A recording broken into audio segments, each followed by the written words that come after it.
Hi everyone! In today's video, I am going to talk about handwritten notes.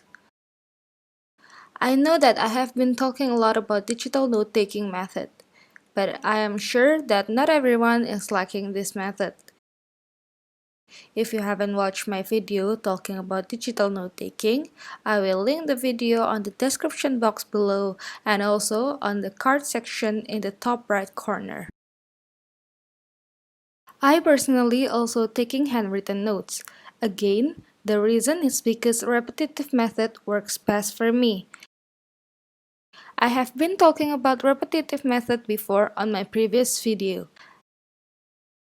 But basically, repetitive method is a method that requires you to do the same thing a couple times or more to familiarize or memorize yourself with something. I applied this on scheduling my routines and daily events to improve my productivity, and also in taking notes to improve my memorization. I also write handwritten notes to boost my confidence. When I write my notes, I feel like I understand more about what I write. This is because sometimes during classes when I write digitally, I am writing what my lecturer says and can't really focus on understanding the materials. To write it again means I am really learning what has been covered in the class and at the same time organizing the notes.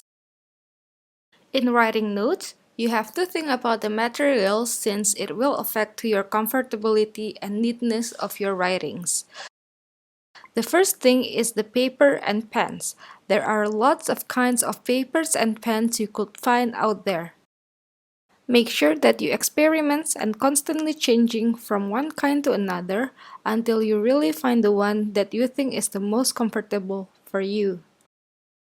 For me, this is my favorites. For paper, I don't like the shiny and slippery kinds. I also don't like a very thin paper. So, this paper for me suits the best, and I found it randomly on Shopee. These two are my most favorite pens, and both of these are from Standard with Lexion version. This one is Lexion LX318 and this one is Lexion LX105. For the pen, I like gel pen type with 0.5 thickness. For the paper, I just found out about 2 years ago, and for the pen, I just found out about 6 months ago. It needs a lot of experiments to finally find what I like the most. Other than pens and papers, I usually also use colored pens, colored markers, and highlighters to color code and decorate my notes. You don't need to find a very expensive one. Sometimes the average price range have excellent quality also. You just need to find it. All the things mentioned before, I will link it down below so you can find and try the same one as mine. But I want to warn you once again that everyone have different preferences and it is okay if you like different things with others. You may know from my previous videos that I don't have a really good and neat handwriting. It is not easy for me to write neatly in a paper. However, there are few ways I did to improve my handwriting and I still do it until now.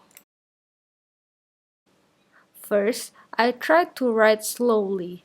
I always make sure if I handwritten my notes, I do it slowly and out of class. This way, I can really concentrate on writing and nothing rushed me while I'm doing it. Then, I always try to be consistent with my writing style. It is important to find my writing style that I am most comfortable so that I have a consistent handwriting. Also, it is easier to practice only one style of handwriting compared to if you want to try to master multiple handwriting. Other than that, I always try to only write the important part of the notes.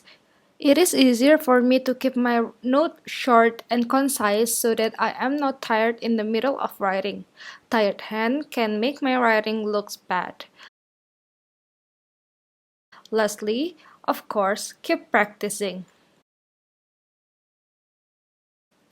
I am, until this second, still always practicing writing neatly by hand. I keep practicing the muscle memory of my dominant hand to write. I always think that I am playing whenever I am taking a handwritten notes. That's why I like to use various pens and colors to make it fun. For me, taking a neat handwritten note is a bit tricky because I wasn't born with a good handwriting. So I have to practice it a lot and of course do it slowly. That's it for today's video. Stay safe, stay healthy, and I'll see you soon. Bye!